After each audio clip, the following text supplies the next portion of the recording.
Alright guys, so here she is, man. Another Redeye 300 complete. Well, this one is not 100% done yet, but I wanted to do a video just to give you guys an update and the things that we did differently on this one than the other ones that I built so far. Starting off with the wheels, I did go with the 22-inch wheels. I honestly thought they were going to look a lot better. I mean, they don't look terrible. They look real nice on the car, but they're not staggered. They're kind of flush if you look at them, but they fit way better than the 20s, so I'm happy with that. If you guys watched the video when we first got the car in and I was talking about the things that we're going to do, I explained that we're going 22s and we're doing like a Trackhawk theme on here. So we're going to do yellow and black. Calipers are going to get powder coated in the yellow, and then we'll redo the SRT with the Brembo on there to make it look cleaner. And then my favorite thing about this whole build really is the hood. So I had this picture of, instead of going with another Viper style hood, another fiberglass hood, I wanted to work with the original hood, but make it where it looks different. So this is the factory hood on the 300, and what we did was we cut it out. So on this hood, there's 2 sheets of aluminum or metal, whatever this is. So we cut 1 sheet out. We made it perfect with the supercharger. We couldn't go too far back because this part is here, and if you cut that, it's gonna be too flimsy. So if you see it now, it looks really, really good. It's very clean. We have to sand these edges down to get a clean cut. And then we use a thick piece of plexiglass, as you can see over there. And then we use some silicone that's just used for windshields. And I can't tell now if it's gonna fog up when it gets real hot in here. I hope it doesn't, but that's something we'll figure out later. But man, this thing looks good as hell. Look at that.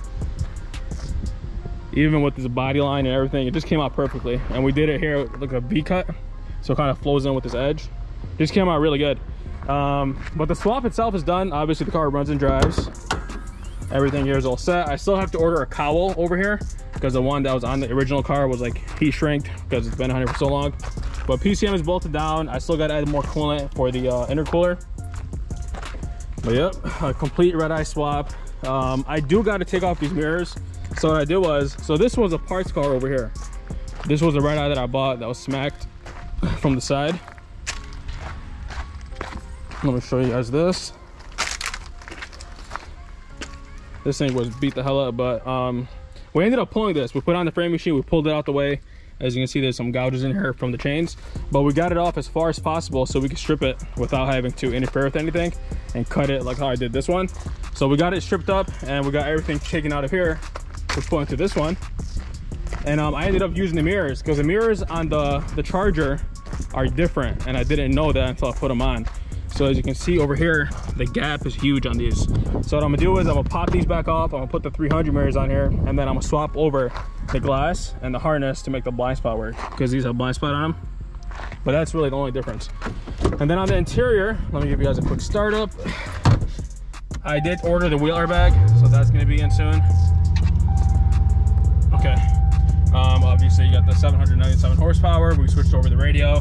The reason why you see this, see how I can barely tell how many miles are on here, is because I gotta pull this back off. I gotta pop this off, I gotta pull the cluster back out, and then take the face off of this, and then I gotta heat this piece up and bend it down so you can see the miles. I just forgot to do that when we're putting the car together. And then it says intercooler level low because I just showed you the reservoir isn't topped off. But the interior is done. This one didn't have a sunroof, but I'm gonna end up doing the star headliner in here to make up for it, so it looked pretty good. I did also change the windshield. The windshield is broken on the original car. I still gotta bund the interior up, so that's not gonna be nothing too crazy. The driver's seat is damaged from the impact, so I gotta take this seat. It's not bolted down, but I gotta take this seat, and I have to take the Charger seat and have the upholstery guy just mess around with them and make it work. If it doesn't work, then I have to order another frame for the back, because the frame was hit from here, so it's twisted. And if the frame off this one is different, then I have to order one from the dealer. So we'll see how that works. The ride height isn't too crazy. The only problem is with the wide bodies, they sit a lot higher than the other ones do because of the fender flares. Obviously the 300s don't have fender flares because it's not a wide body. But if anything, we'll probably put the because you can put like 4 fingers in there. It sits up pretty high. If anything, we'll probably take these off and put the V6 suspension on here, well, the spring on here, and see if it's just lower. I already wired up the taillights are wired up on both sides. The headlights are wired up too. The headlights are working right over there. I did order LED lights, so it's gonna look a lot better than having these yellow things on here. I still got to charge up the AC. The bumper is complete. I'll show you guys the bumper here in a second. I got the badges. We're gonna reuse the badges off that one, make those yellow. I ordered a splitter. I ordered a spoiler. It's coming along. Probably within the next week this car will be done and everything is good to go. I want to show you guys the bumper before we end this video, and I want to show you guys the seat and how the seat looks. So here's the bumper. This is the sports appearance bumper. We did do the fog light delete with the SRT grill, and I'm gonna put the SRT badge on here with the cat to make it look real good. The old bumper is right over here.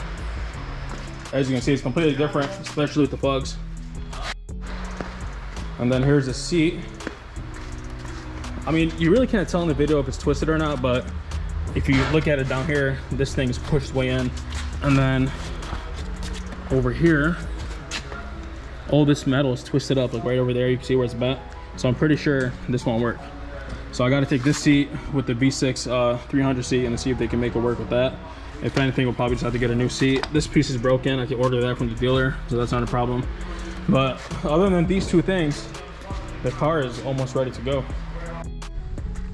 Now, as for the interior, the reason why everything is still stripped apart is because we took the seat belts off. As you can see, there's no seat belts in here. All 5 of them are removed because I sent them off to safety restore to get them done in yellow. So once those get back, we can put on the trim pieces and button up the interior, as long with the sun visor over there. Well, not the sun visor, the headliner. I had to pull off the handle so we could get the seatbelt out of the way. But you know what? We can go for a quick spin. And I haven't driven it yet, so this is probably a good time to do that. Even the gap, it's flush. I don't think anyone's ever done this on these kind of hoods before, so it was probably a good idea to try it out. And it came out really good, and I'm really happy with it. And I'm probably gonna start doing these from now on. All right. No lights on the dash other than the airbag light, obviously, because this airbag is not connected. I still got to splice up the clock spring wiring, and we got to do the seat belts, so that light is not gonna turn off until then. But everything else went away. I still got to charge the AC, so we can't turn that on. Let's go for a quick spin.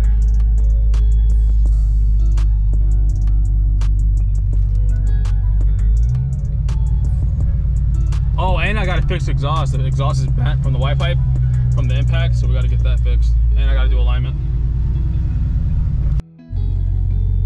All right, so here it goes. First drive and a finished build. I love doing this. I just want to make sure everything is good. I can't dog it out because the seat isn't bolted on all the way, so my seat is going back. Everything shifts okay. Honestly, alignment isn't terrible. Probably just a toe that's to be set up on this, but it drives real good. All right, so now I'm going back to the shop, but I wanted to answer some of the questions. A lot of people have been asking if this was for sale. It's already pre-sold, literally from the day that I bought the swap car, and I advertised it as a swap kit being sold. I had a guy put a deposit down, and then it got built for him. So we went back and forth on the options that he liked, and he literally told me to do it how I want. So we did the yellow and black seat belts, we did the 22-inch wheels, and I'm pretty sure he's gonna like it when it comes to seeing it in person. So anytime that I post a build, I mean, really, like, I'm not even being sarcastic, they sell right away. So if you guys are ever interested in something, just keep an eye out. And the second that I post it, I always post my assistant's number on there, so that way you guys can reach out to him and you talk negotiations or put some money down so you can secure the deal. But just make sure once I post it, then you guys are aware that this thing can sell real quick, and if you're interested, make sure you reach out. But that's gonna be it for today's video, guys. I just wanted to get on here and give you an update on this thing and what's going on with it. So hopefully within the next week, once we get the seatbelts back, we're gonna just put on the bumper, put on the rear bumper. The rear bumper has already been painted with the sensors, and everything is looking pretty good. So I still got to get these pieces over here because they were warped out from the old car. So once I get those, we can finish up the center console. The shifter's been wired up, so all that works. I still got to do the clock. I got to wire up the clock to the ashtray wiring, which is this one over here, so the clock can start working. Right now it's not. Well, other than that, we're looking pretty good. So if you guys are new to the channel, make sure to subscribe, hit that like button, and I'll see you back on the next one.